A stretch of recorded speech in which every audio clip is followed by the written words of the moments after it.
matters. It does. All right. And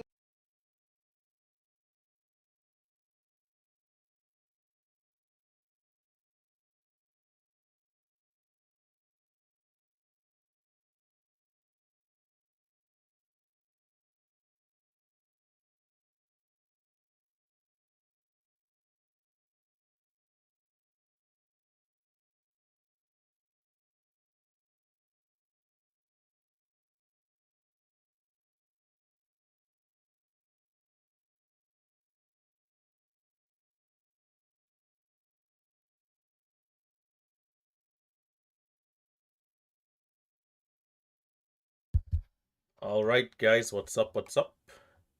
Happy Sunday, happy Sunday, happy Sunday. Shout out to all of those people who are tuning in live as we are doing a broader Q&A here for the entire community. Hope you guys are feeling good. Hope you guys are having a great weekend so far. And of course, as you're tuning in, be sure to check out the disclaimer, which is on the screen, all right? As we know, what we do here every day, as fun as it is and as easy as it can seem at times, day trading is, of course, risky business. All right, risky business. So, for those of you who are newer to the markets, whether you're a casual viewer or someone who's even inquiring about our program, it could be anything, right? Just remember that there's a lot of risk in what we do here every single day. This is a business, and it's no different from any other business that's out there in the world. All right, there are pros and cons, there are opportunity costs, and there is, of course, risk to reward, right? Risk to reward. Okay, with that being said, let's jump into today's Q&A and let's chop it up. As you're tuning in, be sure to hit that thumbs up button. By the way, hit that thumbs up. Hit that thumbs up. We do appreciate it. Okay, so I'm going to start off in the Discord because there's a couple of questions that came in between now and a few days ago in the chat. And then I'll switch over to the YouTube side of things and we'll chop it up there and we'll talk about the questions that are coming in live. But shout out to Zay. Zay, I see you. Zay is in the building. Zay, how you doing today, man? How you doing today? So, coming into the chat, let's see. Will you incorporate a 50K badge, 100K badge, $250,000 badge similar to Ross? No, we will not. At least not right now. We don't have any plans to. The valuable asset is asking this question here from the chat. The point of the verification checks, and I can pull this over here just to kind of show. There we go. Yeah, the point of the verification checks are just to notify you that that people who are posting big P&Ls are actually in a live account. Really and truly, bottom line, that's what it's for. Transparency's sake, right? Because we do have some people posting bigger P&Ls from time to time, and the goal is just to have a little bit of transparency, right? Is this person in a real account or not? So far what we've been checking for is for at least like $25,000 in gains, somewhere around there. But it's not this system where we're like consistently checking in with someone, making sure that they're consistently hitting gains day in day out. It's more so, hey, this person is posting bigger P&Ls. Let's make sure that they're in a live account and that they're a little more transparent. All right. But you guys can check the verification tab right here. There's a couple of steps that's required for somebody to at least gain the check. So we're not giving it to just anybody, of course, right? Yeah, there's a couple of steps here. You guys can check it out. So of course, just again a little bit of transparency and consistency around 25K in gains. You have to be in a live account, of course, right? And you have to do a video call, right? You have to do a video call, share your screen, and show us your platform, and show us your year-to-date / all-time P&L, right? So we don't take any screenshots. Just a heads up, we're not doing anything with screenshots. We need you to be in a screen share, sharing your broker, clicking around. No tricks, no gimmicks. Just like how I would do it here on a live stream. And then, of course, lastly, we need you to take a trade with one share size, just to ensure everything is good. Just in case there's somebody out there who has sleight of hands like those magicians. Okay, coming back to the Discord. So let's put a green check here, and then let's move forward. If I want to be able to change colors on my lines on Thinkorswim, is there a way to do that? Yes, there is. I find myself wanting to draw lines with different colors. Yeah, so there's a way to do this. Let's come over, and I guess now we can call it Schwab officially. Well, let's say I'm watching a Tesla. So on your mouse, you can click this middle icon, not icon, this like scrolling thing.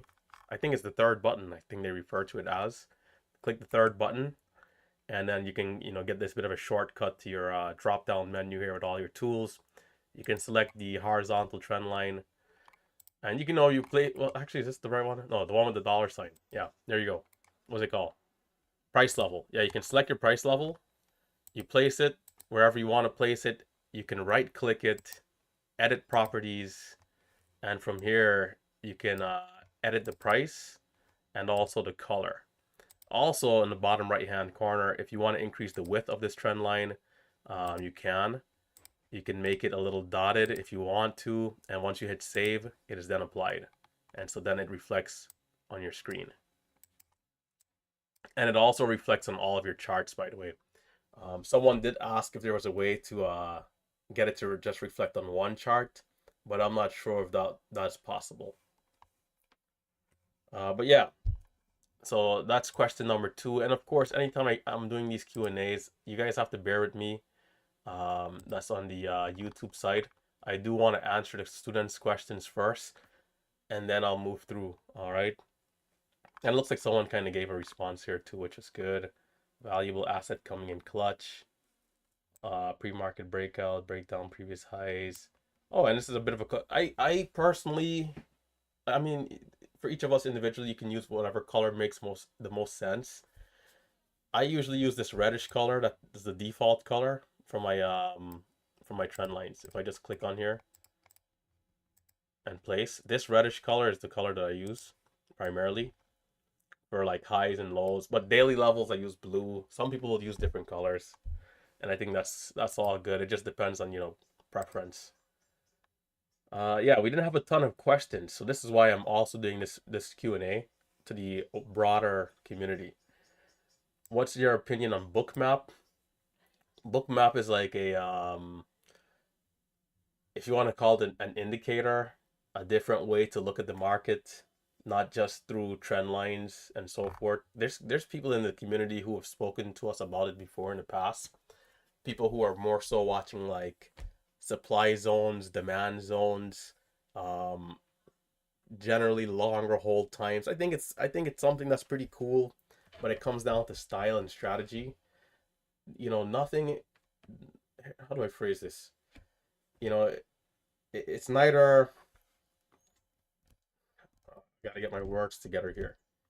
Let's put it like this, right? It's one of those things where it's like it comes down to the individual, it comes down to the experience, the screen time. Even with what I'm doing, right? To someone else, it's like it might not be efficient, it might not make sense. To me, it makes perfect sense, and it is efficient, right?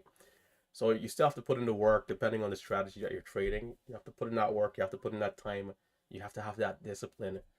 And I've been listening to Marcelo's live stream from Friday. Like a big thing is fear, right? A lot of us can see the data in front of us, but we can be fearful. So you got to be courageous, still act despite there being fear, and push forward, right? That way, you're being disciplined towards the system that you have and the style that you're trading, right?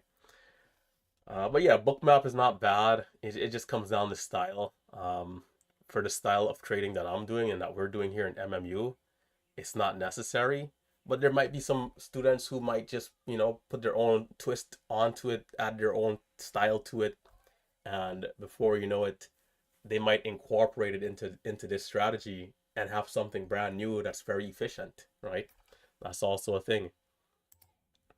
But yeah, coming down, when you set a stop, is it on the bid or the ask? Well, this will depend on if you're, using, or let's put it like this. Most stops are going to be below my market price or break even, right? And if I'm putting out a stop, it's usually a mental stop. There are some traders who are using, certain hotkeys like bracket orders and these type of things that can, kind of get them out once we trigger that price, once we come down. Right? Let's just say 10 cent stop. Hey, I'm in at 5, my stop is 490. Me personally, I'll sell manually and I'll sell market. But most of the times people are hitting the bid because that like kind of guarantees you a faster fill getting out. You could try to sell the ask too. Maybe there's a bit of a spread. The stock has hit your stop. There's a bit of support, but you still kind of want to get out. Like, oh, well, maybe that's a bit of a contradictory, right? Because I guess if you're stopping out, there's still support. But I mean, if there's a spread, you could try to throw the order on the ask. But if the stock is coming down, chances are you're not going to get that higher fill. So maybe it's best to hit the bid. If you hit market, of course, you get the fill wherever, more than likely to bid, right? Despite price improvement. But when it comes to coming out on the ask, this is usually for profit targets. Like if we're in a trade, going back to that example of $5, I'm in at 5, it's at 520 pushing higher, and I'm trying to get out as they're screen printing on the tape, then I can throw my order on the ask and sell for, profit 525, let's say. So usually when people are stopping out, they're marketing out or hitting the bids. Uh, let's see, coming down. Okay, I think that's it. Mark is typing here, and then I'll check out the YouTube stream to see what you guys are saying. So I can export how do you say this thing? For somebody who's been speaking English their whole life, I tell you, I sure do have my fair share of stuttering and stumbling. But okay, here we go. Let's pull it up. By the way, I'll show you guys this real quick, right? Let me go to single screen. This is the Schwab interface. Does everything look good?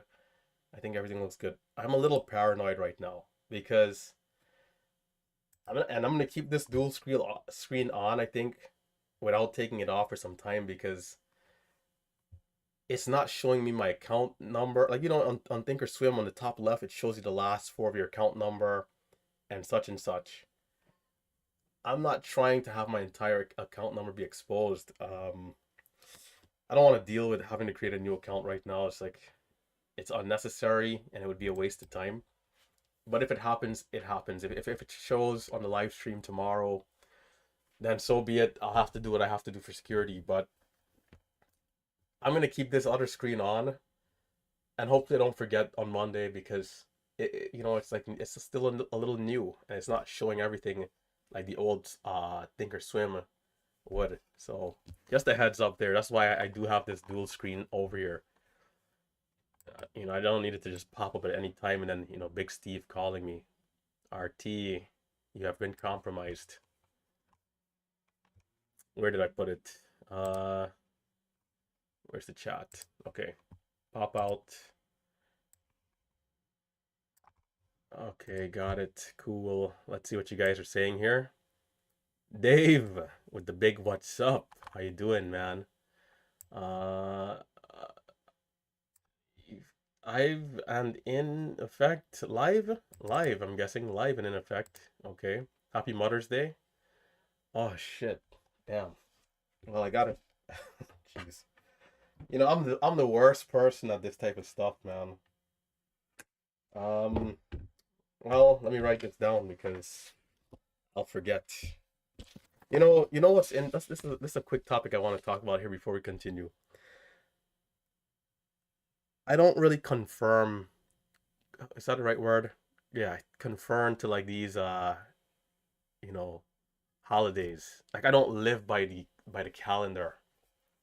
It's like, oh, it's my birthday, like I must go out, I must do something, or hey, it's this particular day. Like it's like I think all those stuff is like just excuses that's like made up by society to keep people to spend. Like it's about spending, right? So not that I don't spend or don't want to spend, but I rather do it on my own time when it makes sense. Like showing appreciation to the mothers every day, not just today. But I understand it for sure. So I'm gonna still write it down so I can call. Jeez, this is so bad. Call. I have like four mothers I have to call. Call all the mothers, let's say. But yeah, that's kind of how I do things. Like if I feel good this weekend, then it's like, hey, I want to go do something. And that's what trading is. It's like living with this freedom and not just being, oh, weekend, time to go out. Like I actually prefer to go out during the weekdays because it's less traffic. There's less people. But anyhow, yeah. What's your go-to breakfast before trading? Eggs. Eggs, like 3 eggs. I fried them. It's better to boil, but 3 eggs. Just maybe 2 slices of toast and some hot chocolate. I used to drink orange juice, but I'm trying to stay away from juice and soda for the next couple of months to see how it goes. Just with like energy, skin, all that good stuff. So just hot chocolate, just a little bit of sugar. I'm not using a lot of sugar these days. Um, just trying to stay away from too much salt, sugar, and oil. So eating clean. But breakfast is eggs. It's like a bit of a meal prep, so I kind of eat the same thing every day. Until I take a cheat meal or something like that. Let's say RT, you ever say trade 0 day options? I don't really trade options. I don't really trade options. Big Steve, on the other hand, did tell me he took a few um calls on Tesla, I think. Josh, what's up? Crystal Ball. Guys, be sure to hit the thumbs up as you're tuning in, of course, right? Can we get rid of this thing at the bottom? Okay, yeah, that's good.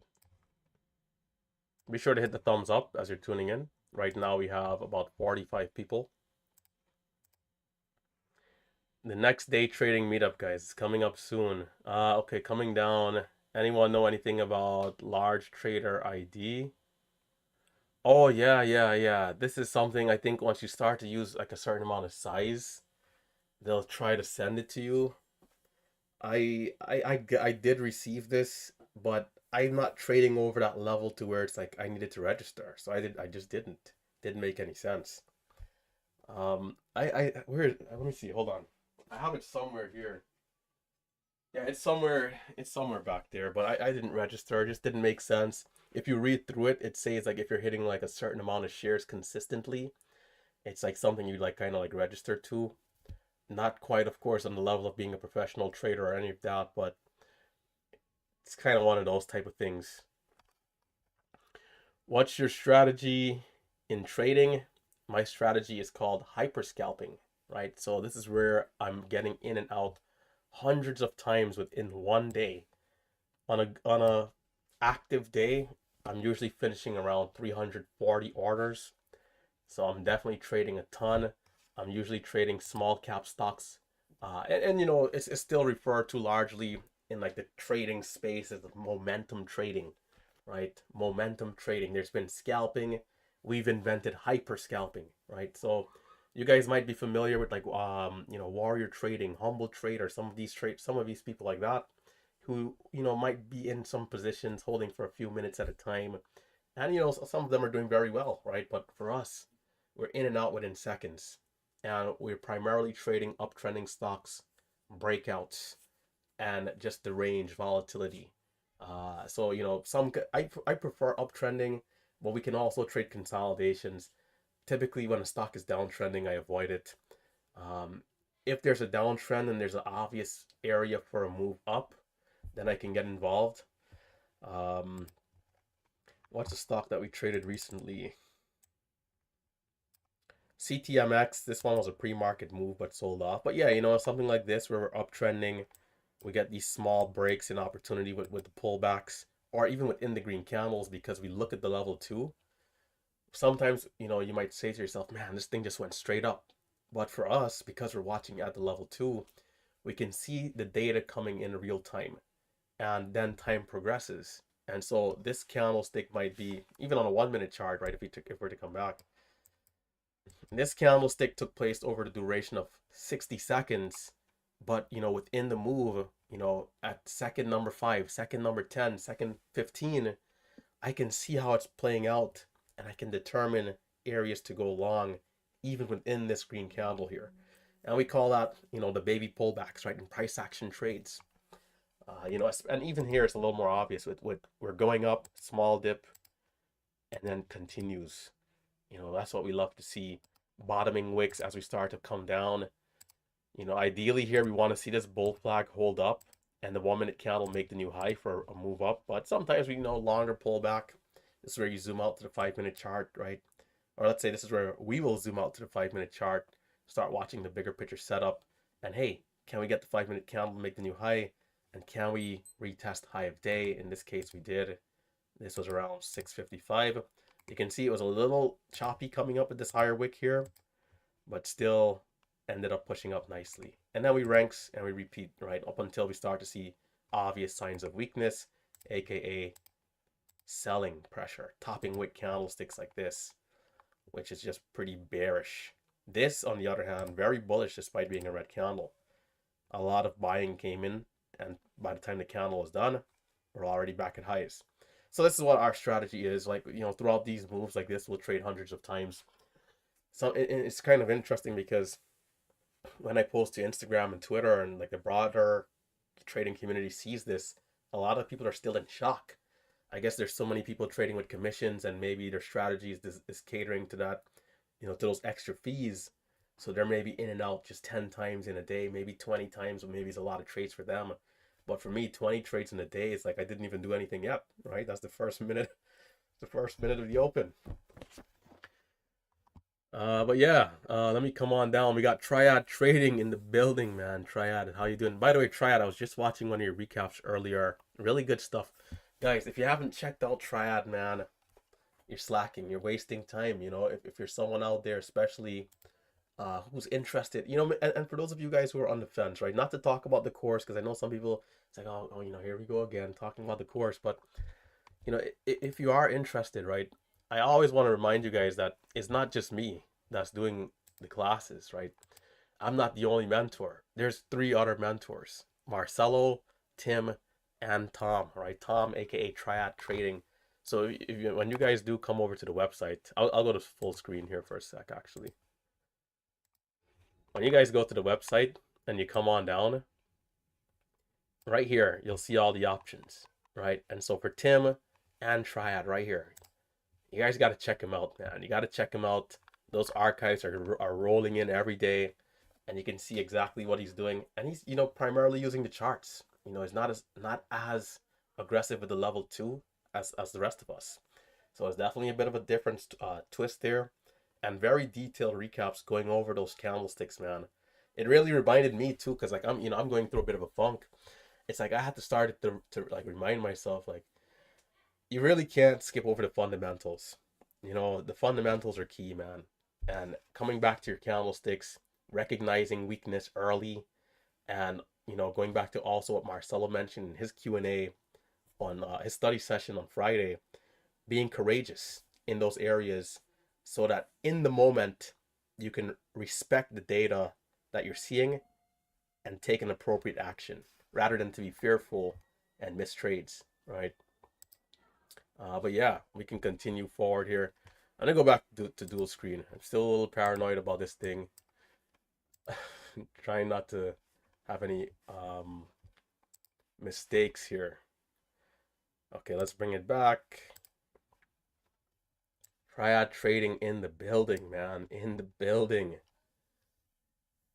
Did you think about being a swing trader before a day trader? No, not really. You know, day trading, the reason why I was really attracted to day trading was because you could use a small amount of cash and see good returns.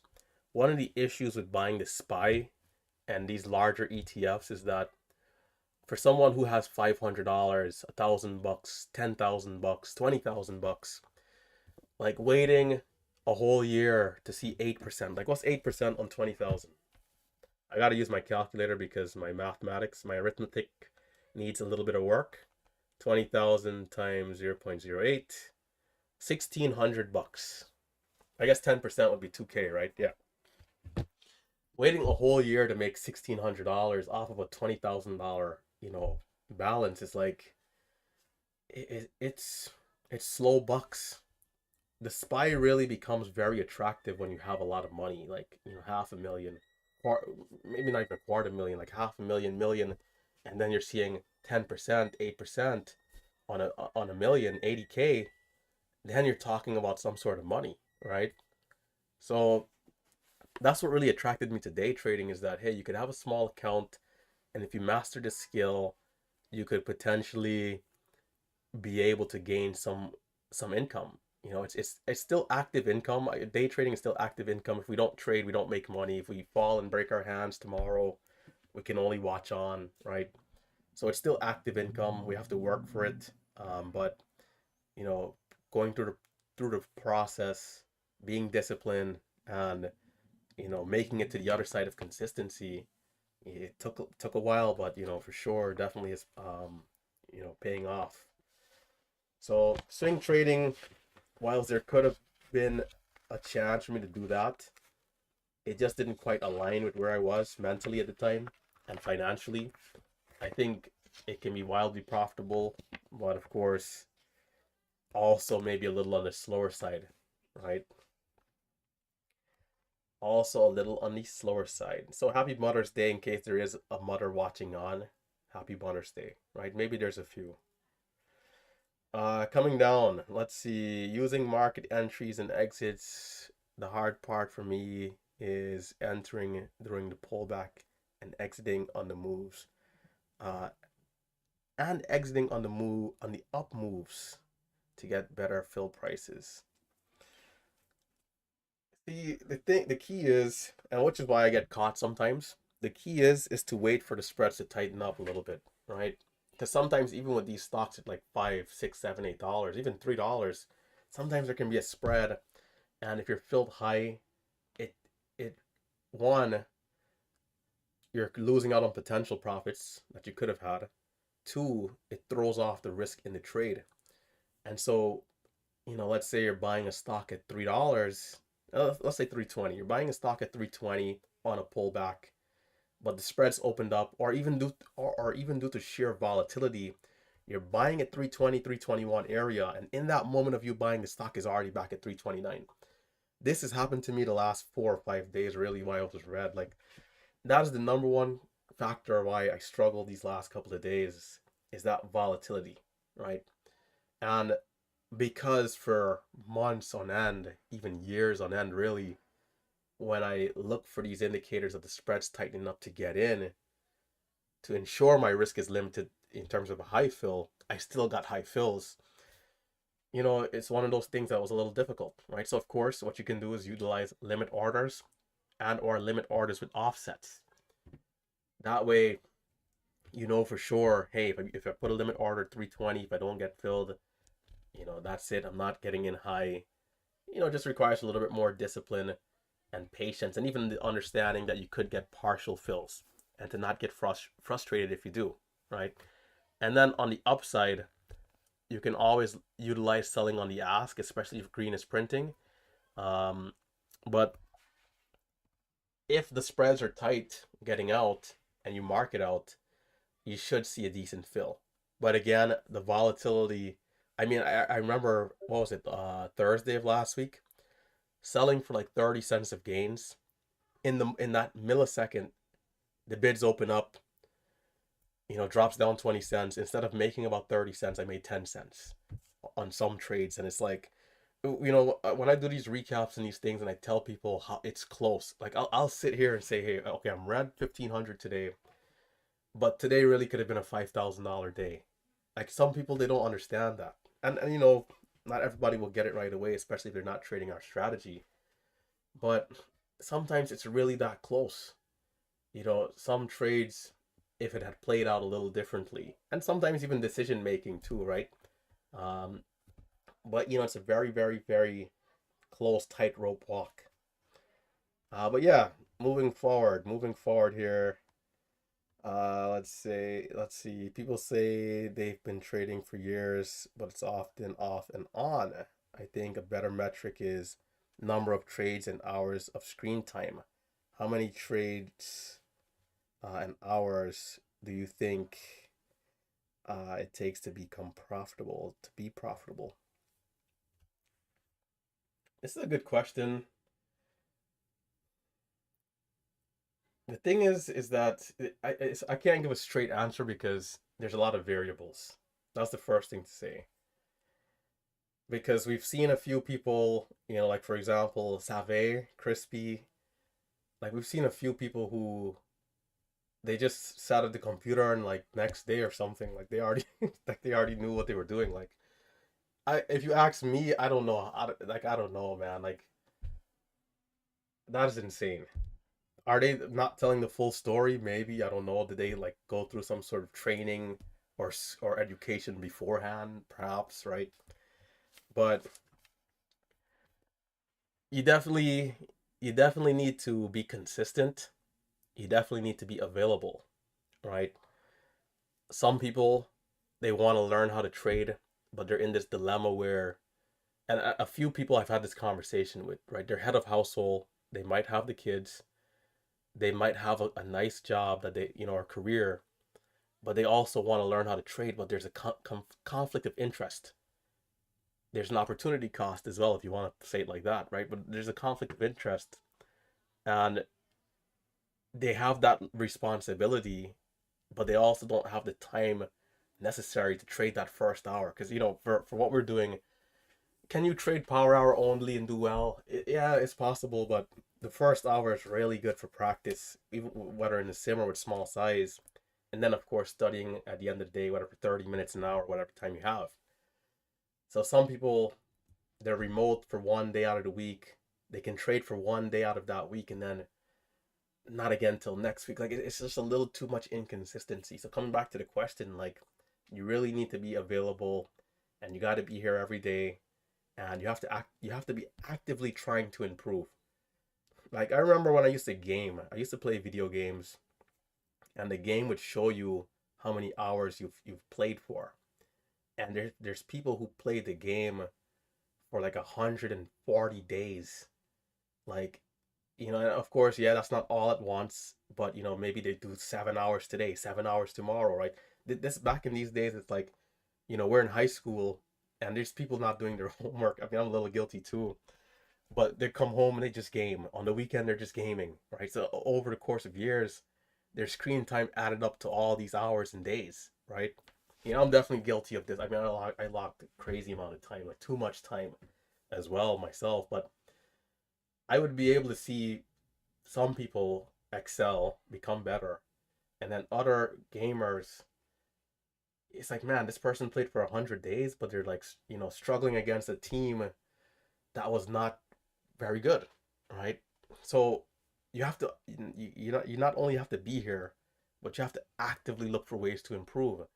And so the gamers who were doing well were the gamers who they had something called theater mode, where you can go back and watch the gameplay from the perspective of every single player. There's people who would have went back and watched that. People who would watch the pros online on YouTube, right? So those people were studying which part of the map to go, which part of the map to not go. And there were these things called game modes. Some game modes, and we can compare this to like certain markets. Some markets you want to play fast, you want to trade aggressively. It's hot. There's opportunities. You guys remember August last year? August last year, you could come into this market at 7 a.m. and leave at 7 p.m. And there would be opportunities from 7 a.m. to 7 p.m. Hot opportunities, high volume, through and through. You can't do that today. It's just a waste of time. You got to just trade first hour, maybe power hour. We had something power hour Friday. So these people would go back, study all this stuff. Okay, in this particular game mode, when it's a slower game mode, I need to not I need to not do this. I need to not go there. I need to slow it down. I need to do such and such to give myself the best odds. And there's a lot of similarities with that with trading. You have to actively try to improve. Rewatch your film, you know, go through your metrics, see what small things you can notice. And typically those are the people that are, making progress faster at least, right? Reaching out, like for those of you people in MMU, right? There's a ton of students that's reached out for one-on-one sessions, right? And that's pretty good, utilizing all your resources. Coming down, how did you keep your emotions in check? I have size way down, but still having issues with hesitation or frustration getting the best of me. Jeremiah, great question. Part of not getting emotional, um, is having fair expectations for yourself, being a realist, and lastly, accepting the risk. So, you know, when it comes to the market slowing down, you have to understand that, you know, the daily goals might have to be adjusted, the duration of which you trade might have to be adjusted, and you just have to be willing to do what's necessary, and what the market is telling you, you have to make those adjustments, right? Today's today, today's not tomorrow, today's not yesterday. And if we're seeing a consistent trend of slower opportunities, or let's say a less hot market, right? The opportunities are fewer and further apart, then we have to make that adjustment. And so that right there helps you out a lot when it comes to not getting frustrated or having realistic expectations. And even in the hot markets, you guys would hear me say, for those of you who would really listen, would hear me say, I know the time is going to come when it's going to slow down. So we need to appreciate these hot days and these hot stocks, right? Because the strategies that we trade are pretty delicate, and certain small changes like the volatility, that alone can cause you some issues, right? But yeah, you got to accept the risk, right? Meaning you have to know that there's going to be hardship, and there's also going to be times where you take losses, even on the best opportunities. You know, what's going to happen when you tell yourself, hey, I'm getting ready to go into the open. I'm keeping small size to ensure that I don't have a big red day. You know, I've reduced my risk. The first trade you take, the stock flushes down so much, you still hit max loss instantly. Those type of things can trigger you if you don't accept the risk of what the market is to its core. You have to understand that things can happen and things will happen, and when they do, you have to react in that positive way all the time. You know, run the simulations through your mind right now, right, in your free time when you're studying. You know, hey, if I buy a stock, I think about all this stuff. Like, if I'm buying a stock close to the halt down, it's halted down, it's a secondary offering, I'm in with 10,000 shares. You know, like you have to think about the risk to the extremes. So that even if it happens, you've already been there. It's like you've already simulated that already. You know what you need to do. Okay, there's no averaging down here, there's no panicking. There's a matter of just me cutting the trade, and then getting back on track. Even if I need to shut it down, if I'm frustrated, tomorrow's another day. Get back on track, small green, and then try to persist from there. So, keep in mind that the risk, you have to accept it always and to the extreme. That way there's just never a surprise. And you got to be self-aware too. If there's certain things happening to you in your personal life, or if there's distractions around you as you trade, like, you got to be able to accept these things. Like, just as simple as putting out a limit order, getting a partial fill. Like, when we really think about that, or me using a market order and getting a high fill, when you think about this stuff, why should we get upset about it? It doesn't make sense. If you're using a limit order, there's a chance you get a partial fill. That's just a reality of the stock market. Hey, RT, if you use a market order, there's a chance of you getting a high fill. Because I sound like I complain about it a lot when I'm on the stream, but it's one of those things, right? You're trading, you have a toddler next to you that came into the room right as the stock was about to break out, you missed a trade. Like, you can't even waste time getting upset because that's already something that you knew could have happened. So, like, you have to stay focused at all times. You got to stay locked in. That's what it takes. That's what we have to do. The best traders, Tim, Marcelo, that's what these guys are doing, right? Triad. When it's time to stay locked in, they're staying locked in. They're not letting those outside forces, change the way how they're looking at the market and distract them. Um, what's the reason you've decided to trade underlying instead of derivatives?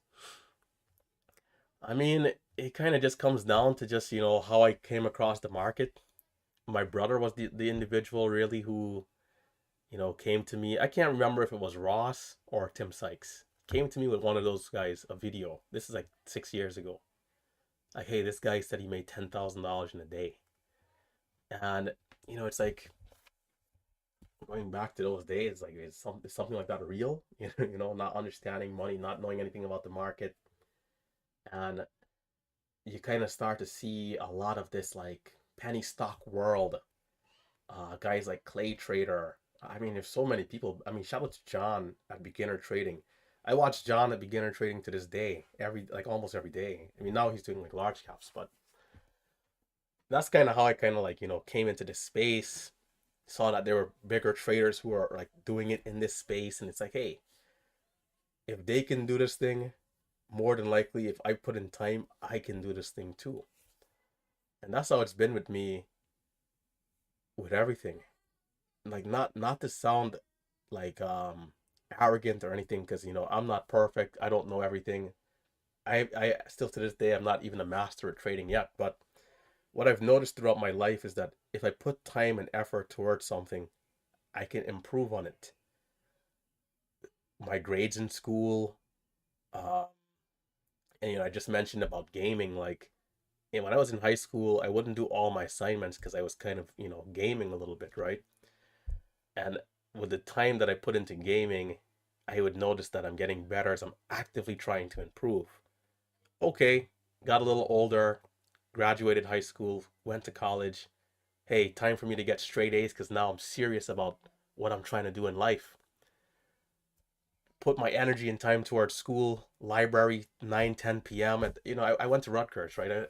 In the Rutgers library, 9, 10 p.m., writing essays and working on my equations for, what was it? Calculus. And it's like, my grades just through the moon, 3.6 GPA, which is the equivalent of straight A's here, right? So it's like, okay, this trading thing, man. You're watching the free content online, you're reading articles, and then before you know it, you're starting to practice in a simulator. Back then, Thinkorswim Simulator was real time and free.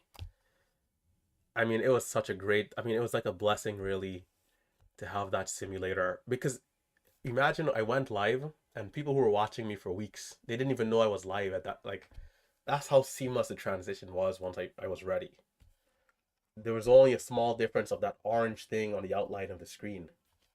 I mean, the left side did say simulator at the top, but yeah, you know. Let's see. By the way, if you're tuning in, hit that thumbs up. I do appreciate it. It's 2:21 p.m. here on the East Coast. So far, we're talking a little bit here about the Q&A, answering some questions here for the Q&A. There's one in the Discord.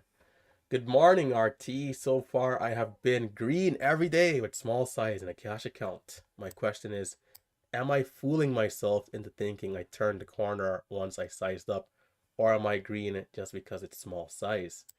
See, so this is where you have to, and we can set up a mentor session, right, for Monday. This is where you have to reflect on what you've been doing and do not have this imposter syndrome, right? If you've been conforming to our style and our strategy, right? Are you coming in, day out, being disciplined and applying the information from the classes to your trading?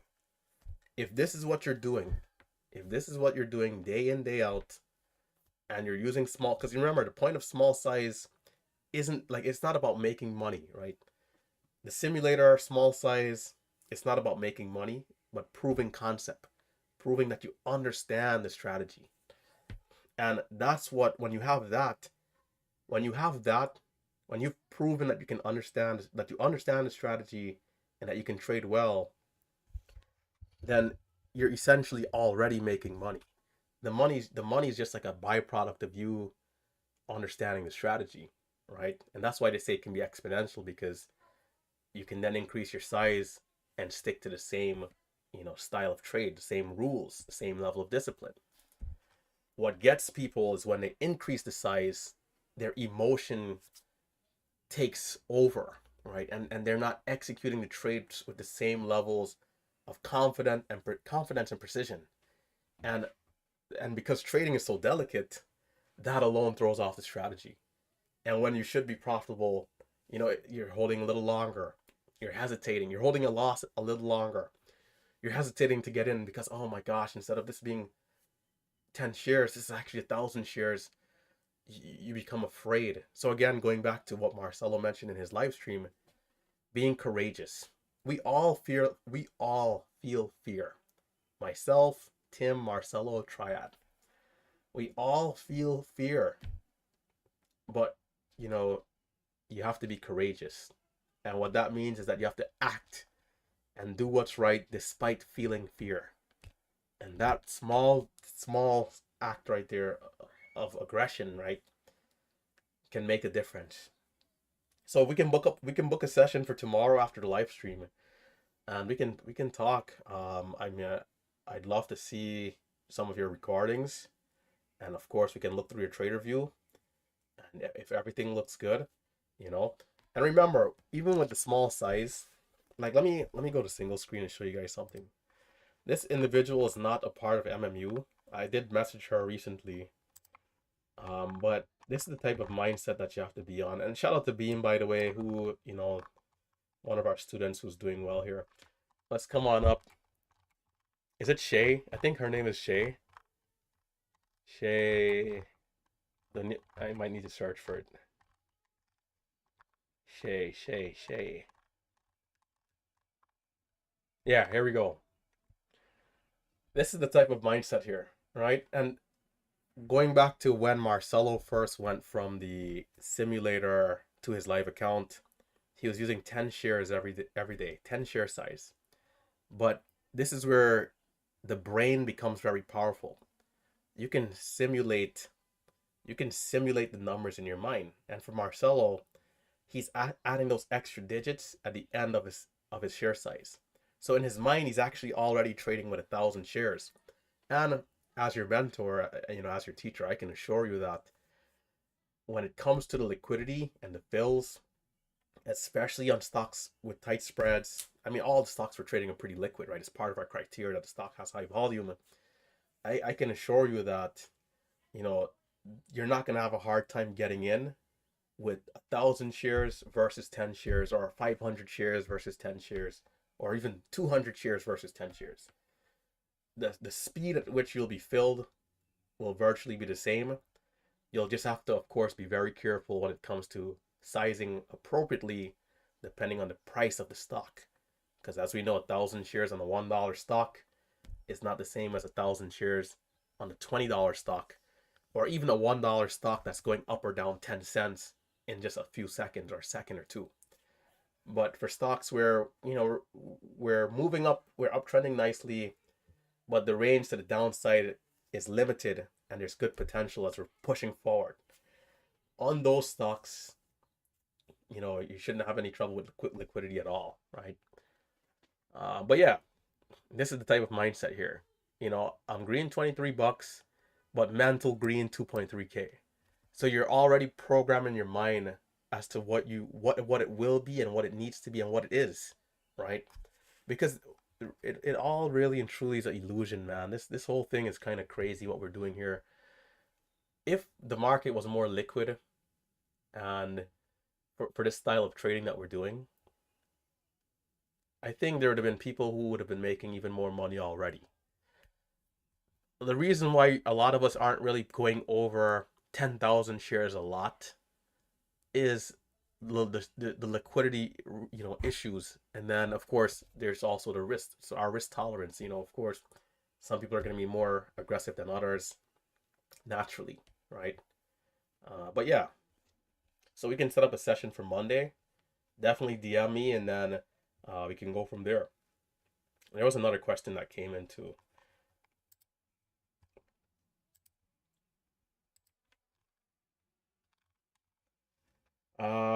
Rapid fire warning. Are majority of trades under 4 seconds, and do you think having long-term positions will help prevent the warning? So rapid fire warning, which is like this thing that we get from Thinkorswim, which tells us, hey, you're buying and selling a stock too quickly. I think it really comes when you're still getting filled and then you try to sell. There are days where instead of instantly being in with like 2,000 shares, 4,000 shares, you'll see your orders getting filled in smaller blocks, and this is sometimes typical. I would show you guys my log, but because we switched over to Schwab, I have no log. I don't think I'll ever be able to import for Thursday, Friday. That data might be lost. I didn't think about it fast enough. And I mean like my trader view stats, because I'd show you guys my log to show you how some of my orders are filled. But yeah, in fact, I don't have Friday. I do have Thursday. Give me a sec here.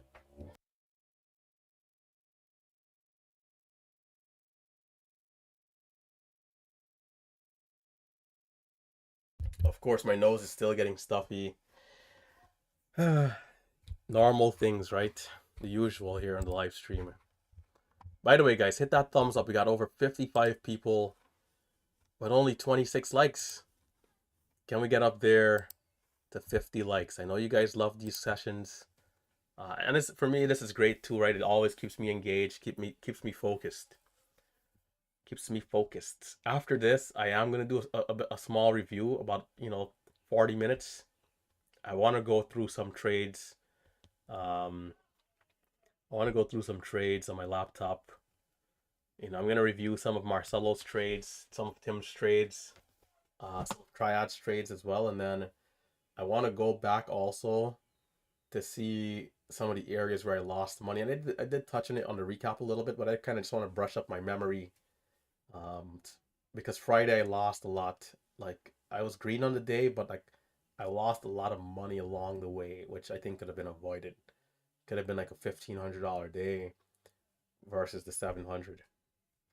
But yeah, the rapid fire, primarily when you're selling a position too soon as you're getting filled. I haven't had the warning in a long time because I'm actually allowing the that when you hit buy on Thinkorswim, it shows you that green thing that comes on your screen. I'm trying not to sell until that goes away off screen, showing me that I've been filled completely. Because it seems like on their back end, you can actually have the shares filled, but that thing is still lingering, that icon is still lingering. But sometimes when you try to hit sell right away, you have that notification comes up. That alone can cost you. But I'm only gonna sell immediately if it's an absolute worst case situation of the stock just tanking. Then I'm gonna try it. Hopefully I get lucky and get the fill coming out. If not, that pop-up gets in the way, you cancel that, then you hit sell again.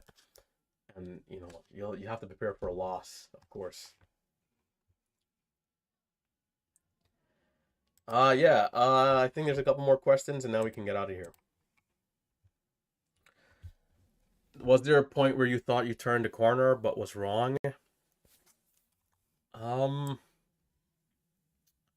I think pretty early I tried to fund my account and it did not go, it did not work. I didn't get the cash, thankfully, because I would have lost it. I was not ready.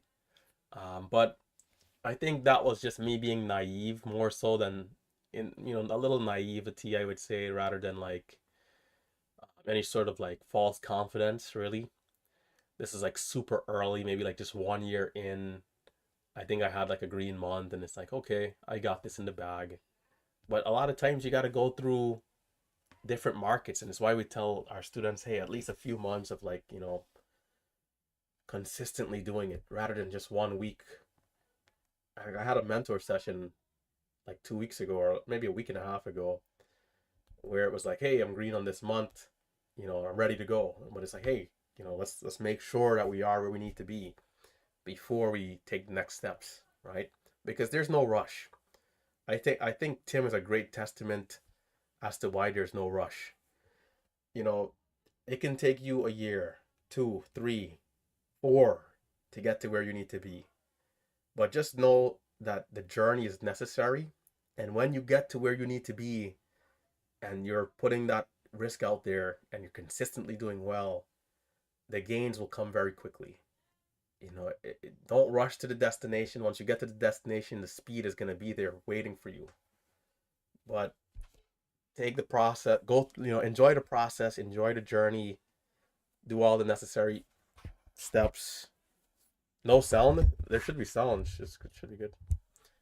yeah, do all the necessary steps, and then from there, right? But yeah, that did happen to me.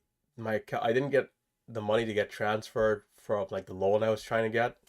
So thankfully, that helped me to stay in the sim longer because I would have lost that money. Oh, I mean, that would have been just a disaster. And again, I think that was another blessing in disguise, you know? I mean, I've been so blessed. I'm fortunate. I'm very fortunate. I'm very grateful, man. I'm very grateful because like I really started trading with no money in my account. I think I had like $2,000. I borrowed. My account balance was 27,500 when I started, and I borrowed, the 25,000 of that, right? I borrowed from one of my siblings. I borrowed from the bank. Like, if it didn't work, I don't know if I would have been able to have a second chance. And I did accept that risk, and that's also why you guys see me now making money. And I mean like a lot of money. Like I'm only now putting out risk for that reason. Like I had to take it slow. I had no choice but to take it slow. Like I risk, I couldn't risk losing the account. Like it just, and I knew that it was a chance. I could be in a small position, power could go out. There's that type of thing that could happen. Secondary offering, stock is down at nothing. You lose 10 grand, you kind of blow up, right? But the risk I was putting out in the beginning was small, and it was on purpose because I knew that I needed slow gains to pull away over time. That was the way to go. So, now that we've pulled away from those levels, it's much easier for us to put out risk. To be honest with you guys, that's why I'm making more money now. I'm simply more comfortable putting out risk. You know, that loan, I mean, not to get too off track, but when I had the chance to pay back my loan, I didn't. I used the money for another investment, which was helping my one of my other siblings that trade to fund his account because, we thought with both of us doing well, we could of course like then pay back the loan eventually over time. But it wasn't a smooth experience. And then that interest of like 25% started hitting me, and that was a disaster, man. For like that was a disaster. That was just a disaster. Back then, of course, having other income at Amazon did help, but that was a disaster. Coming back to the questions, and we'll do maybe like another 10 more minutes. Yeah, we'll do another 10 minutes and then we'll get out of here. I agree, everyone. Everything anyone needs to learn is free online. Yeah, this is very true. I have a course, and I will say this is true from Marco here. I learned how to trade online. So if I was to sit here and say that you cannot learn for free, I'd be lying. And I would not come on here and lie. I'm the most transparent trader there is, right? Here's what I think though. Whilst you can learn how to trade for free, and the information is online, I believe that it is scattered. And for those of you who value time, and having all the information in one place in a very progressive manner, it could be worth it, right? It could be worth it. We know the risks. We know trading is risky. We know it's not guaranteed. Whether you're learning from me online for free or someone else, it's not guaranteed anywhere. But, having all the information in one place and having the ability, and I'm guessing these messages came in here for a one-on-one session tomorrow, having the ability to sit in front of me for an hour, screen share with video and talk. I mean, I'm pretty sure that helps. There's some people who probably want to do this type of stuff, but their communities are so big that they can't. This is the benefit of MMU, is that we're small enough to where we can give our students more time. 5 years from now, if this goes really crazy, it might not be a reality anymore because if you do it and you can't do it for everyone, it becomes, like playing favoritism, and then it's unfair, and you kind of have to just do broader videos and hope it helps, everyone. Let's see. Was there a point? Okay, so we did cover that. Focus on your metrics, not your profits. Sizing up following those rules that create good metrics. Yeah, and that's a good point right there. Well said. What do you think about NYSE possibly going 24/7? Yeah, I did see this. Um, Honestly, I would hope they don't do it. I mean, what we have right now works well. And best believe me when I say when Friday hits, how those Wall Street guys, we were on the floor on Friday. It was a ghost town in there. Like 5 minutes after the close. These people bolted so fast to that door, man. I don't think they're gonna do it because there's something just so relaxing about not having to worry, not having to work. Like we work hard, and most of us, we love to work, and I think that's a good thing, right? But I mean, we can be a little lazy too at times, but yeah, I think most of us love to work, but we want to come in, work hard, get a little bit of a break, go again. If it's 24/7, it's just too much stress, man.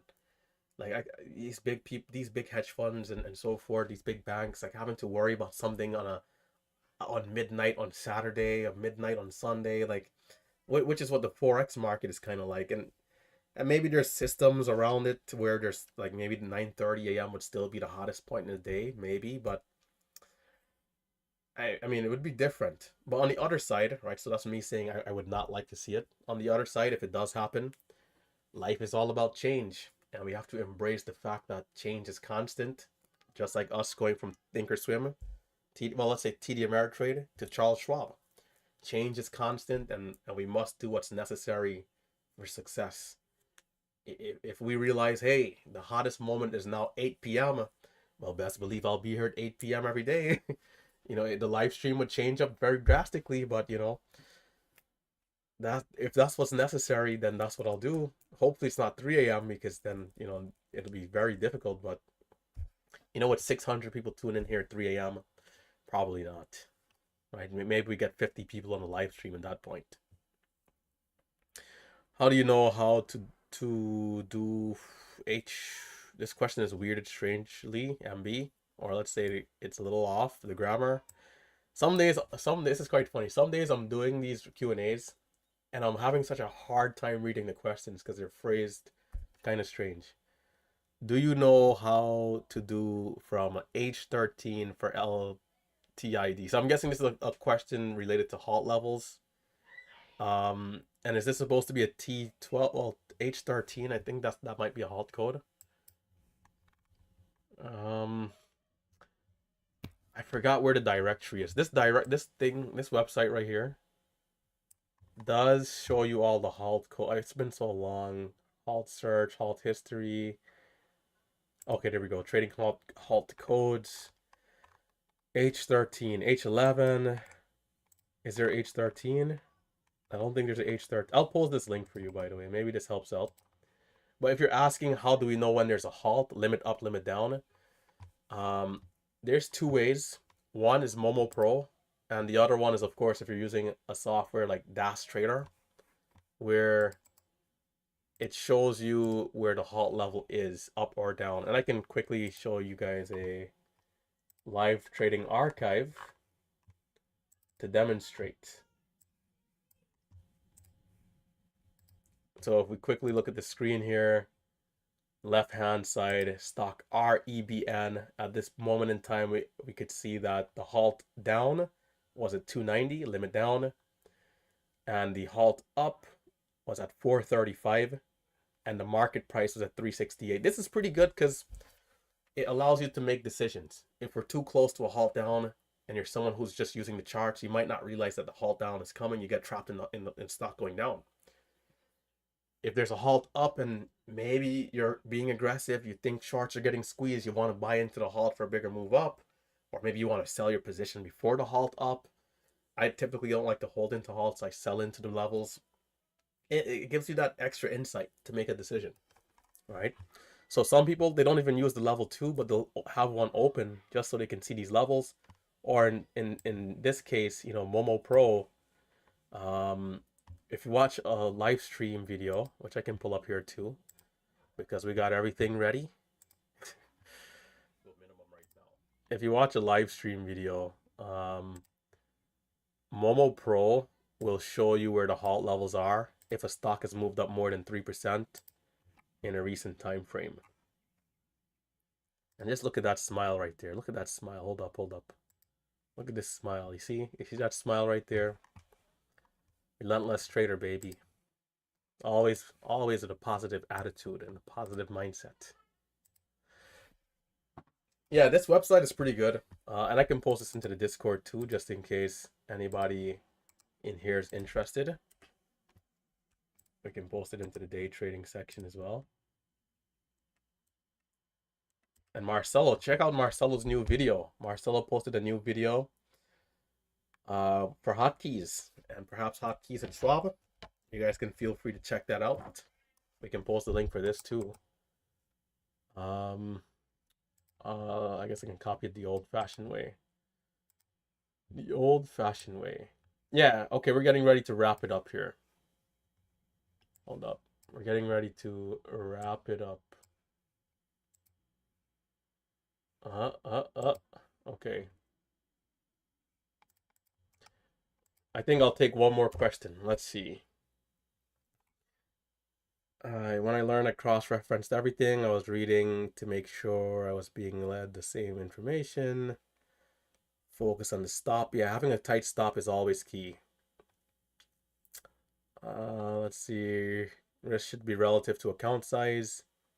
Yeah, risk should be relative to account size, and risk should also be relative to an individual's risk tolerance. And I say that because, of course, you can increase your comfort zone, and that will ultimately allow you to take on more risk. But I actually don't think it's too great to be super uncomfortable in a position. You have to know yourself. You have to be self-aware. You have to know yourself and understand what's right for you when it comes to increasing your risk. For me, that was increasing my share size in small increments. For others, it might be kind of going with more, aggression right away, right, with size. But you don't want to be uncomfortable to the point where you can't think straight. Like if I'll be honest, if I use like 50,000 shares like on a stock at $5, like that's going crazy. Like I would not be able to like actually pay attention to the indicators and all the key information. I just be way too worried about what's going to happen. Am I going to lose, 10, 15, 20,000 right away, you know? So for me, I'm just not in that place yet. Hopefully over time, of course, and I think so. But not right now, not today. Can I do 10, 15,000 shares and my heart racing, but still stay focused? Yes. I can handle that, but not 50,000 shares. It's no way. And maxing out my account and using leverage, and it's just too much risk there. Thinkorswim is not working right now. I have Schwab in the background. Schwab. It's forcing you to log in through Schwab now. But yeah, that looks like it's gonna do it. So I do appreciate everyone tuning in. It's been a good session. As I'm still smiling even right now, right? Hope you guys are having a good Sunday. Remember to study up a little bit. Review your trades. I'm gonna do the same later. I'm gonna check out my trades and review a little bit, see what I could have done a little bit better to avoid some of those losses. And then I'll check out Marcelo, Tim, and Tom. Tom, aka Triad Trading. All right. So for those of you who are interested in our classes here, be sure to check it out, right? Merciless Markets. Merciless Markets, ladies and gentlemen. This is the day trading service, not just course. Not just course. I can't just call this a course. This is a service, because it's more than just a curriculum, right? This is a community. It's a friendship, really and truly. Like the connection that will create between us and the students. There's a bond here. There's a level of trust, and You know, it's a transparent space, you know, and it starts off with the mentors, myself, Tim, Tom, and Marcelo, right? We want to be transparent, which is why we post our archives every day with all of our indicators so that the students can see that we're not hiding anything here. There's people out there who might be in my situation who they don't show the full thing. I show everything. We show everything. And, you know, part of what we do here is to also have fun and to engage and interact with our students, which is why we're also doing another day trader meetup. Day trader meetup. This was the last one, and this is us in Vegas, by the way. Um, at what this thing is called, Hell's Kitchen. Hell's Kitchen restaurant. Hell's Kitchen, man. Great food, good time. The steak was very good. I had the filet mignon. Great, great, great, great steak. Shout out to Hell's Kitchen, man. Interesting name, but yeah, these are the type of things we do when we meet up. You know, we'll trade during the day, and then, you know, after the session is finished, we head out. We have a good time. We have fun. We have dinners. We set up different activities. So it's always a good time. The next trip is in Miami, of course, this summer. So if you are a gold member, you'll get 5 entries. Or excuse me, diamond member. If you're a diamond member, you'll get 5 entries. But for those of you who are gold or in triads or Tim's archives, you'll still get a chance to win. So of course, good luck for anybody who is interested in getting involved in the course. You can utilize coupon code Miami for 40% off, right? So when you come down, you'll see the full curriculum, and then to the very bottom, it is long, it's intensive, right? Yeah, you guys can come down and check out the curriculum, and you know, for myself and Marcel, our live archives towards the very end. We'll probably take out some from a while back because, you know, we're still importing every day. But yeah, or if you know, we probably keep them up. We more than likely keep them up. I mean, there's no reason to probably take anything down, right? Even if it's from like last year. So yeah, you guys can check us out. Utilize the coupon codes. And we do recently, we put in this lifetime membership for anybody who might be interested. Some of you guys, you don't like to be dealing with the hassle of the month, the not monthly but yearly billing. So if anybody is interested in becoming a lifetime member, yeah, check it out. So there's a slot that's open as of right now, for an extra person. We haven't said anything yet, and this is me talking about it in an informal way. So of course it's subject to change. So you know, we'll see. But if there is a diamond member who becomes um a lifetime, we probably just give the slot to them and hook them up. But we'll see. That's not guaranteed. That's just something I'm saying. That's informal. The trip is still, you know, a few weeks away or a month plus away. So we'll make a decision and we'll announce that over time. But of course, we're gonna spin the wheel, and someone is gonna win, right? Someone's gonna win. So far, we had actually this is one of our students here, Spartan, aka William, and then we've also had Jorge as well. I have pictures. I'd have to send them to the computer, but they're in my phone of Jorge. Actually, it's online too. If you guys check out Marcelo's or Marcelo's Twitter or my Instagram. Can I get my Instagram up here? Let's see. I'm going to incognito tab. Actually, it's all right. I think it's okay. You guys get the point. Yeah, stay safe, stay green, study up, and I'll catch you guys later. All right. It's been Relentless Trader, your favorite YouTuber, and I am signing out. As they say in Brooklyn, deuces. See you guys.